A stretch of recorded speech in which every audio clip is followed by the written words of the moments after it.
Entendeu? Então, o meu trabalho, onde eu trabalho, eu sou um profeta ali. Eu sou uma voz de Deus ali. Entendi. Meu ofício também está ali. Agora, continuando aqui o nosso bate-papo. Como que é o dia a dia de um profeta, assim, de ofício? Boa. O dia a dia de um profeta de ofício. Não é fácil, mas também não é difícil, cara. É uma questão de decisão, é um estilo de vida. É um estilo de vida. É um estilo de vida.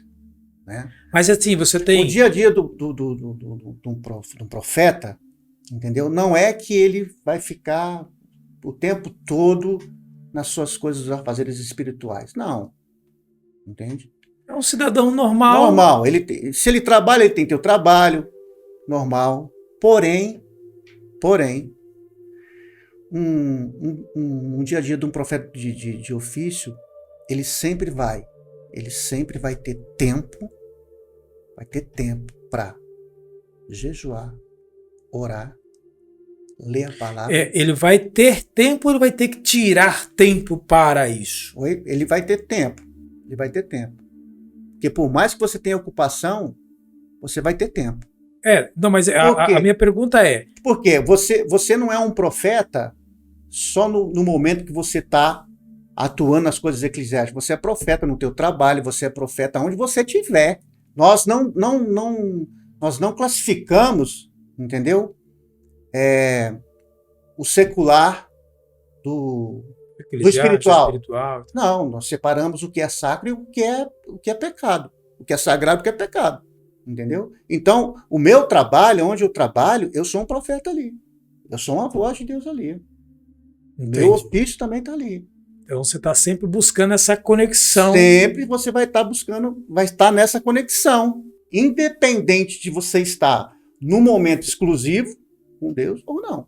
Tá, agora só para deixar uma coisa aqui assim clara, porque eu acho que isso ficou um pouquinho assim. Porque quando você diz assim, ele sempre vai ter tempo. O ter no sentido de eu tenho, ou é aquela coisa assim, o profeta que é de ofício, ele entende que ele tem que separar um tempo. É isso que eu quis dizer. Sim, legal.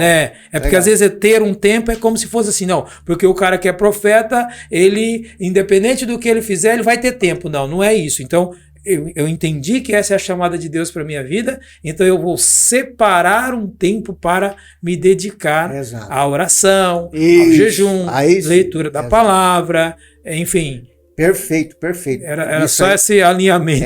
Perfeito. Tem esse exclusivo, sim. Entendi. É muito importante. Então isso está ligado ao dia a dia de um profeta. Todos os dias.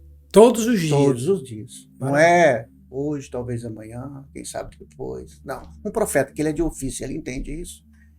Ele já tem no seu Ele sabe que a base dele é a oração. É a oração, o jejum, é isso aí. É a oração em línguas, essa coisa toda. Acabou. Maravilha. Entendeu?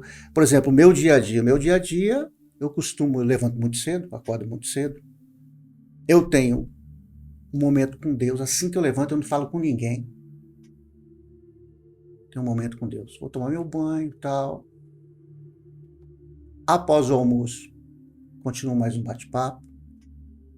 Meu trabalho. Mas e como é que é essas orações? É uma oração normal, não tem nada de assim, porque é profeta, o cara ora isso, aquilo. É uma oração normal, falar com Deus normal. Normal, porque você se relacionar com Deus... Eu faço essas perguntas porque tem gente que tem mesmo essas questões, porque tem gente que fala assim, pai, mas eu oro 5 minutos e já acabou o que eu tinha que orar e vou orar mais o quê? Como é que vocês conseguem? Minha mãe às vezes pergunta, né? Como é que vocês conseguem orar tanto assim? Porque, sabe, é o entendimento dela, e ela é cristã, ela confessa Jesus, tá tudo certo, é uma mulher da fé e tal, uma mulher cheia de Deus, mas ela não entende essas coisas. Porque por vezes, eu já tive períodos da minha vida, e eu não vou falar isso aqui para me vangloriar, mas isso aqui é um canal cristão. Sim. É para isso mesmo, né? Então não tem problema falar.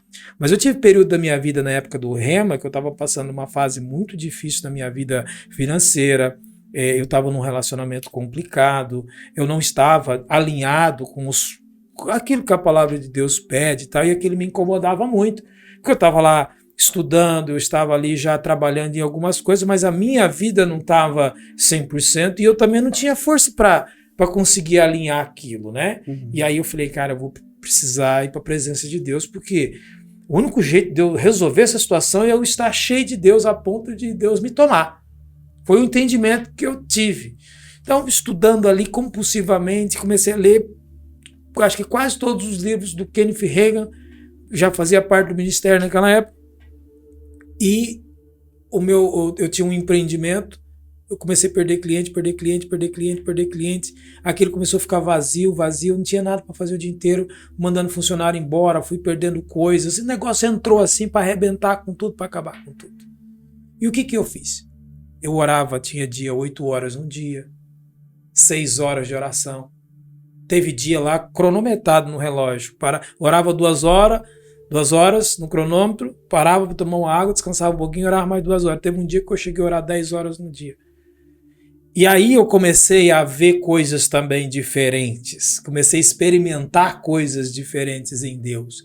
E aquela situação que eu não conseguia vencer, agora, é importante dizer também que isso foi uma graça que Deus me deu, porque se eu tentasse fazer isso hoje, eu não conseguiria fazer.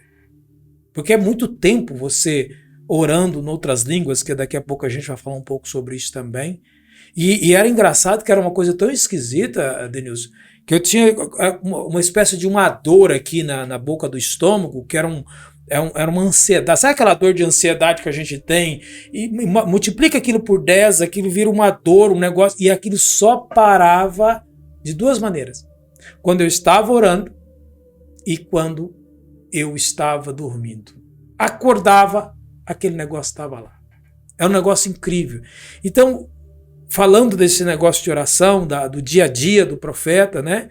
Então fica aqui um testemunho pessoal meu também, para as pessoas verem que há épocas, há períodos que a gente precisa sim se entregar mais, se envolver mais, porque a coisa parece que está mais, a coisa ruim parece estar mais perto da gente, né? Mas isso assim é fato, entendeu? A oração, o relacionamento com Deus, a maneira de se relacionar com Deus são múltiplas, né? Mas no meu caso, como eu fiz como um profeta, eu creio que todo profeta ele tem essa inclinação, é uma natureza de Deus nele. E, por exemplo, eu às vezes quando eu não estou orando, cara, não estou fazendo nada, estou aqui eu vendo alguma coisa na internet, eu sinto que o meu espírito, ele está orando. Olha que coisa doida. Parece como se fosse um carro funcionando em marcha lenta. Se eu fechar meus olhos, eu sinto. Então, quer dizer, a nossa vida com Deus, em praticar esse relacionamento com o Espírito, entende? Entendi. Criou uma intimidade, Mas então isso é aquilo que Paulo disse, então, orando em todo o tempo, porque isso é uma coisa difícil de entender. Como é que eu vou orar em todo o tempo se eu tenho que trabalhar, se eu tenho isso, se eu tenho aquilo? Orando em todo o tempo. E depois também que quando eu me intensifiquei nisso, foi um divisor de água para mim. Quando eu li aquele livro foi para a glória esses dias agora. O Dave Robertson. Dave Robertson. Andando no Espírito? Não. Isso, andando no poder, andando no Espírito. Andando no Espírito. Entendeu? Eu li também aquele livro. E quando eu li aquele livro a respeito, né, das práticas que ele... Ele era um profeta também, né? E aí eu comecei a pegar algumas coisas que me servia e fui colocando em prática. Entendeu? E eu desenvolvi uma técnica em mim. Quando eu estou fazendo alguma coisa, eu desenvolvi orar no fluxo da minha respiração. Aí as pessoas... Cara, isso é muito doido. As pessoas falam assim, mas e aí, como é que Deus ouve até nos gemidos inexprimíveis, cara. E eu estou aqui conversando com você, mas o meu diafragma, eu criei uma técnica que pelo meu diafragma eu consigo sussurrar palavras. Isso é igual também, eu já vi muita gente falando que lê enquanto ora, enquanto lê. Cara, isso é muito top. Eu já fiz isso algumas vezes e realmente a gente consegue orar no Espírito, né? E você lê normal. É um treino. Por quê? Quando você entende que a sua mente fica infrutífera, ela pode ser ocupada com outras coisas, sua mente, mas o seu espírito está ocupado com o que ele deve estar ocupado. Exatamente. Eu fiz um estudo recente agora do livro de Atos durante 28 dias, que são 28 capítulos. Poxa, bacana. Todos os dias, às 6 horas da manhã. Eu e a minha esposa. Que legal. Cara, o Espírito Santo nos deu uma força naquilo, porque você vê claramente o plano de Deus até Paulo chegar a César, claramente você vê isso, e você vê os milagres, os prodígios e tudo aquilo que acontece, eles oravam, jejuavam e eram cheios do Espírito Santo. Eles oravam, jejuavam e eram cheios do Espírito Santo. Então você vê a receita básica ali para você começar a fluir em Deus. Não tem outro caminho, cara. Não tem. Não tem outro jeito. Não tem. Então esse negócio de crente frio, crente falando mal dos outros, esse negócio todo, cara, você pode saber que esse cara não está praticando. Não está.